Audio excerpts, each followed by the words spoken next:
मध्य प्रदेश में तकरीबन 1/3 से ज्यादा आबादी SC/ST वर्ग की है। मध्य प्रदेश सरकार इन वर्गों को अपने साथ लेकर चलना चाहती है, क्योंकि सरकार जानती है कि प्रदेश की 82 आरक्षित सीटें सत्ता हासिल करने की चाबी है और यही वजह है कि बीजेपी प्रदेश की 35 SC सीटों पर सम्मेलन करने जा रही है, जिससे कि सत्ता पर एक बार फिर से कब्जा कायम कर सके।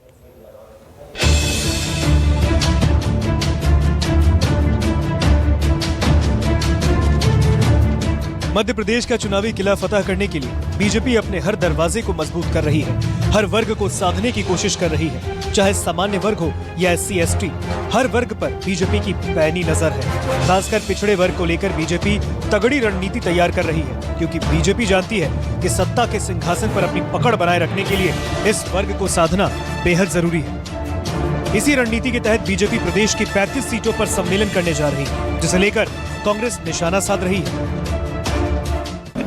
पर्टिकुलर किसी विधानसभा को लेकर हम चर्चा नहीं कर सकते कि वो SC और ST की हो, लेकिन उन अंतिम पंक्ति के व्यक्ति को, चाहे वो किसी भी वर्ग का हो, उसको शासन की योजनाओं का लाभ कैसे मिले और लाभ मिल रहा है कि नहीं मिल रहा है, इसका लगातार प्रयास करते हैं। और रही बात RSS की, अगर वो आरोप लगा रहे हैं कि एजेंडे में नहीं था, तो RSS का एजेंडा ही यही है कि सामाजिक समरसता। कांग्रेस के बोलने की देर थी, बीजेपी ने भी पलटवार करने में देर नहीं लगाई और समाज के अंतिम शख्स तक विकास की गाड़ी पहुंचाने की बात कह डाली। भारतीय जनता पार्टी की प्राथमिकता में कहीं भी दलित, आदिवासी और अल्पसंख्यक नहीं होते, ये स्पष्ट है। संघ की जो आइडियोलॉजी है वो दलित विरोधी है, आदिवासी विरोधी है और अल्पसंख्यक विरोधी है। यह सवाल उठता है कि आखिर बीजेपी SC/ST वर्ग पर ही फोकस क्यों कर रही है। अगर आंकड़ों पर नजर डाले तो प्रदेश में विधानसभा की कुल 230 सीटें हैं। 230 सीट में से 82 सीट आरक्षित हैं। अनुसूचित जनजाति के लिए 47 सीट आरक्षित हैं। अनुसूचित जाति की 35 सीट आरक्षित हैं। वहीं अगर महाकौशल अंचल में जातिगत आंकड़ों पर नजर डालेंगे, जबलपुर में 8 सीट में 2 सीट पिछड़े वर्ग के लिए आरक्षित है।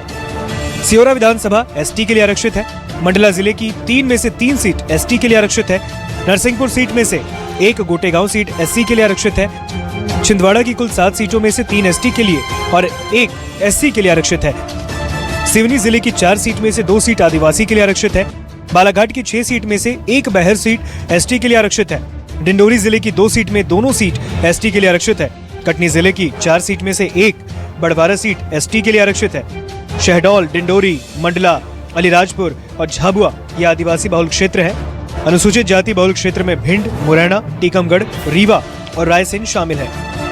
वहीं अगर सूबे में जनगणना के आंकड़ों पर नजर डालेंगे तो 2011 की जनगणना के मुताबिक राज्य की 7 करोड़ 26 लाख जनसंख्या में अनुसूचित जाति करीब 15.6% और अनुसूचित जनजाति 21.1% है।